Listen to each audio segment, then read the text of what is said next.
मधली सुट्टी. फ्रुटी सोबत मधली सुट्टीमध्ये मी सलील कुलकर्णी तुमच्या सगळ्यांचं अत्यंत मनापासून स्वागत करतो. तशी कुठलीही शाळा ही दगडांनी आणि विटांनीच बांधलेली असते, पण आपला जीव त्याच्यात अडकलेलाच असतो, कारण आपण तसे दिवसच घालवलेले असतात तिथे.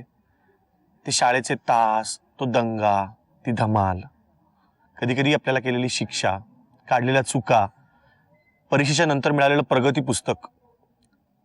कधी कधी गणितामध्ये 100 पैकी 100 मार्क मिळतातही, पण त्यांनी नंतर आयुष्याचं गणित सुटतंच असं नाही. मात्र एक शाळा अशी आहे जी परीक्षेतल्या गणितांबरोबरच आयुष्यातली गणितही तुम्हाला सोडवून देते, तुम्हाला सोडवायला मदत करते. अशीच एक शाळा 27 वर्षापूर्वी श्री राजा आणि रेणू दांडेकर यांनी एका छोट्याशा गोठ्यात सुरू केली. या शाळेची गोष्ट आज मी तुम्हाला सांगणार आहे. आज मी आलोय लोकमान्य टिळक प्रतिष्ठानच्या लोकमान्य टिळक विद्या मंदिर, चिखलगाव, दापोली इथे.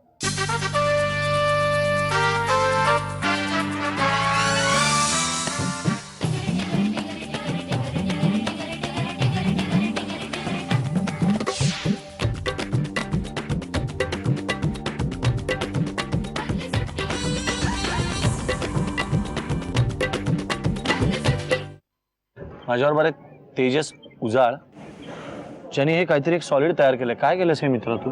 खत पेरणी यंत्र. खत पेरणी यंत्र हे शाळेत तरी तयार केलंय. मला जोपर्यंत आठवतंय शेती भीती माझ्या आयुष्यात आली ती म्हणजे रब्बी पिके, खरीप पिके शाळेमध्ये. नंतर टीव्हीवरचा एखादी शेतीविषयक कार्यक्रम जो आपण लगेच बदलतो, त्यामुळे आपल्या आयुष्यात तांदूळ येतो तो बिर्याणी बनून आणि गहू येतो तो रोटी बनून. ह्यानी शेतीविषयक काहीतरी काय म्हणलास तू? खत पेरणी यंत्र. खत पेरणी यंत्र हे का केलंस तू? शेतकरी हाताने खत मारतात, रसायनांचा त्यांच्यावर म्हणजे नाकावर वगैरे परिणाम होतो, म्हणून हे पाठून खत पडणार. अच्छा, म्हणजे पाठीवर घेणार आणि असे खांद्यावरती असे लावायचे आणि त्या पिशवीतून मागून खत पडत येणार. दाखव ना मला ते कसं पडतं ते. आत्ता खत नाही ना त्याच्यात? नाही तर शेतकऱ्यांच्या नाकाच्या ऐवजी माझ्या नाकावर द्यायचं.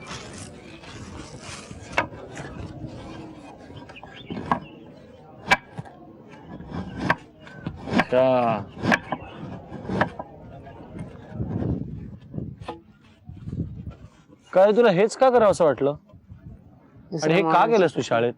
सरांनी सांगितलेलं काहीतरी करायला वेगळं. पण मग ही आयडिया कोणाला सुचली? मलाच. तुला सुचली? ती रफ करीत होतो नांगराची, तेव्हा नंतर एक खेळ ठोकत होतो, तेव्हा नंतर हे सुचलं करायला.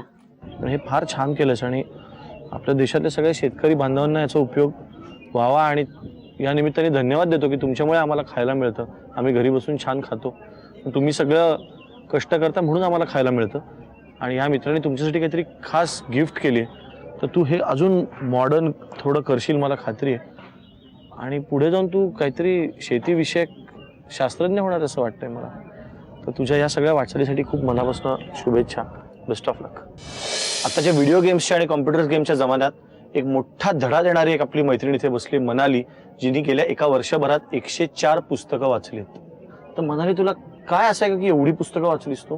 तुला आवडतं खूप? कधीपासून तुला गोडी आहे ही वाचनाची?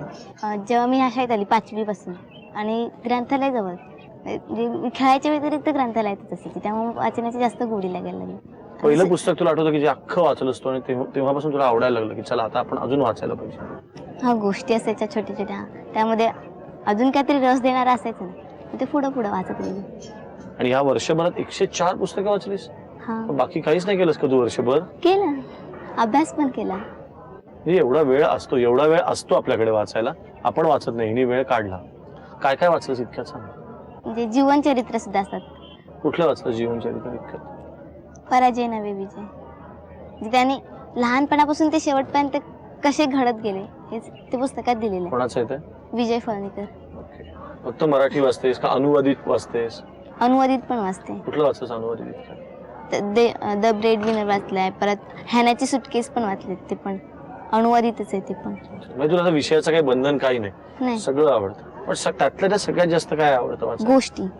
कुठल्या प्रकारच्या गोष्टी? सस्पेन्स का अद्भुत कथा? अद्भुत कथा.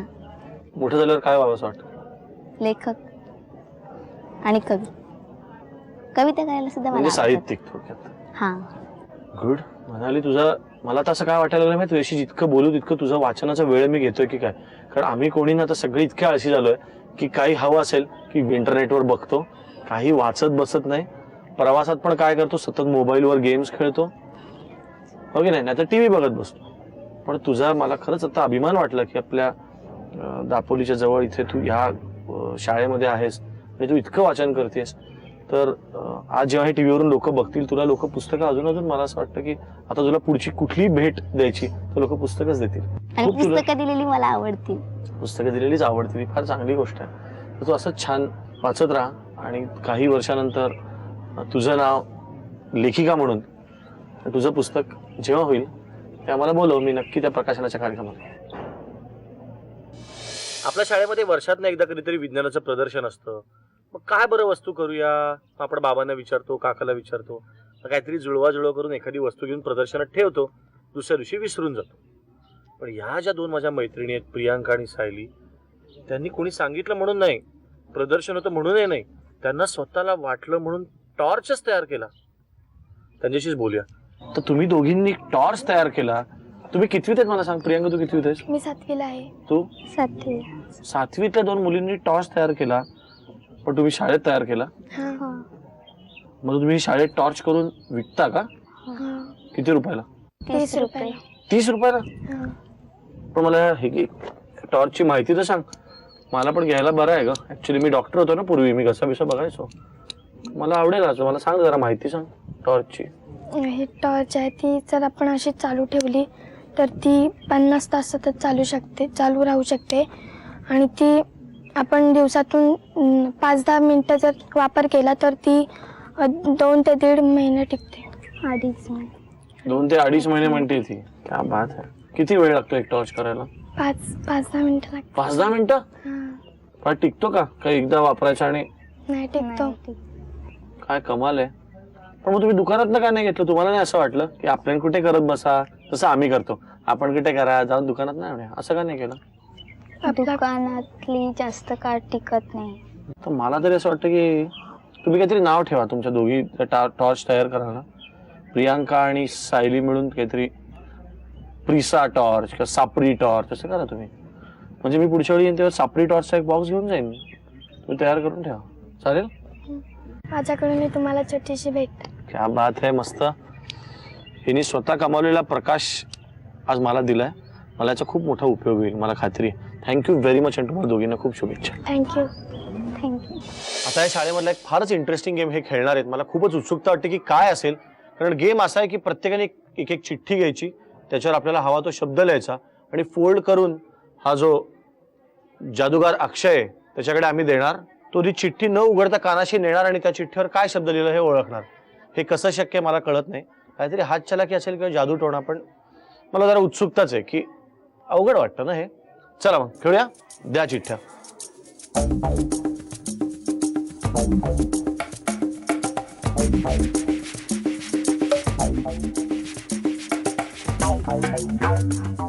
या सगळ्या चिठ्ठ्या मी या जादूगार अक्षयकडे देतो.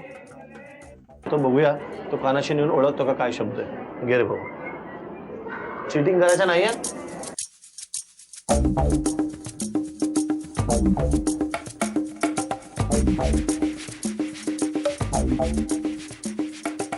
पहिला शब्द ऐकतोय. कोणीतरी लोकमान्य टिळक असं नाव लिहिलेलं आहे.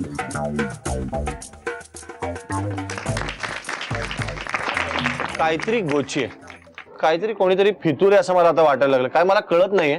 असं ऐकणं अशक्य. हा वाटतो का चेहऱ्यावरून जादूगार?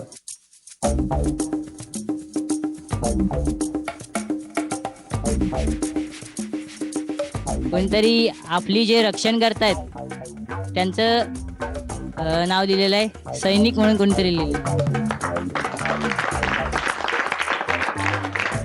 माझं नाव आलेलं नाहीये, मी लिहिलेलं आलेलं नाहीये. तोपर्यंत मला पण ऐकू येतो का बघतो.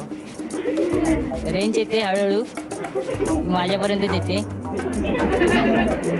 कोणतरी जन्मदात्रीचं नाव लिहिलेलं आहे आई. मला काहीतरी हात चलाकी वाटते. जोपर्यंत माझं नाव येत नाही ना तोपर्यंत आय डोंट बिलीव्ह.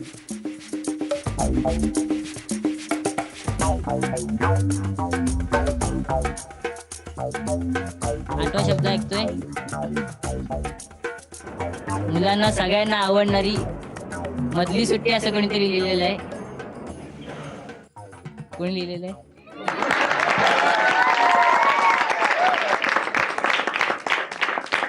ठीक आहे. मला असं वाटतं की यांनी माझा शब्द ओळखला, तिथे मला आता मान्य करायला पाहिजे की हा जादूगार आहे.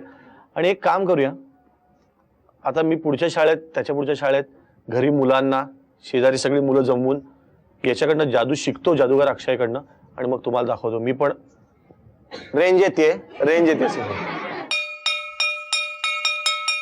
मधली सुट्टी